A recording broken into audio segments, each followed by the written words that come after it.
well, actually, all my uncles were involved so much in baseball. It was just they played baseball pretty well all their lives, and then they graduated. They kind of moved. Men's fastball kind of died on them. No, not fastball, but hardball. So they used to go to the games there at Pioneer Park. Well, actually, Centennial Park. Yeah, we're talking the 50s and 60s, right? Or even Correct. earlier? Yeah. Yeah. So you have Fern, Willis, Earl, and Mervyn, who is also known as Spud. I guess he's better known as Spud, eh? That's my dad. Yeah. Yeah, very rarely went by Mervyn. Yeah. Where did Spud come from, do you know? Actually, it was a nickname my grandma had, and it was passed down to him. Oh, really? Okay. Yeah. If you look in the memories book, for anyone who hasn't done that yet, look in the memories book, and you have some wonderful photos of the baseball teams and also your families as well. Yeah. My dad was pretty well on every team back then when they came here. So yeah, it was some good memories there. Having they basically had all the Christmases there and all the bigger functions at the Bella Vista. And as kids, we used to remember the old Japanese oranges used to come in wooden boxes. Yep, I remember. Yeah, we used to have those wooden boxes. We'd drag those around, and so we were tall enough to shoot pool on the tables. That's when we started playing pool with my brother and my cousins. They'd have all the big dinners in the dining room. Fascinating times. Now, how did it come about that you became involved with the fire department? Actually, through just friends. Actually, the chief that is current right now, Gerald Basson, he was a big part.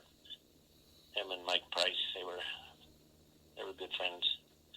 And I kind of met him when I was still down in Maple Ridge. And when I came back in 1990, I joined. Well, they talked to me, and I said I'd come down. I was looking to do something for the community anyway, so I've been an Elks member, a Legion member, and so fire department. Give it a whirl, and I just basically just fell in love with it. It was a calling.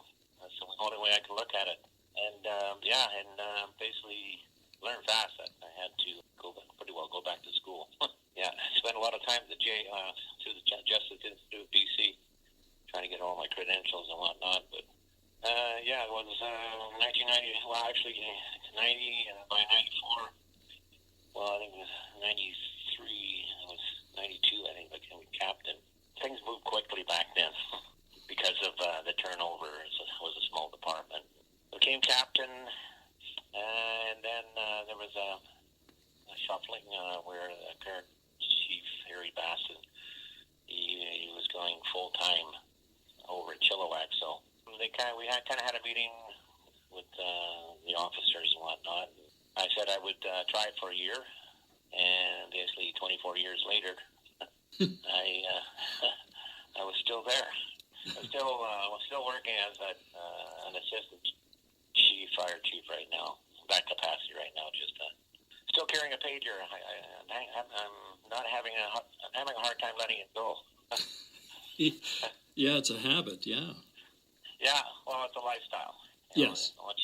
Once you get used to having to get up at all hours of the mornings and witness, well, sometimes it's not so good because you witness a lot of horrible stuff. A couple of years back, would that Mount Hicks fire be one of the worst experiences? No? That was just a wildfire. Yeah. Heck no. I think the most fire I recall is the Vanderwick barn fire on Seabird Island, well, just off Seabird Island off of Chapman Road. That was the largest fire I've ever seen in my life. Wow. And dangerous. It was very dangerous. We had things exploding.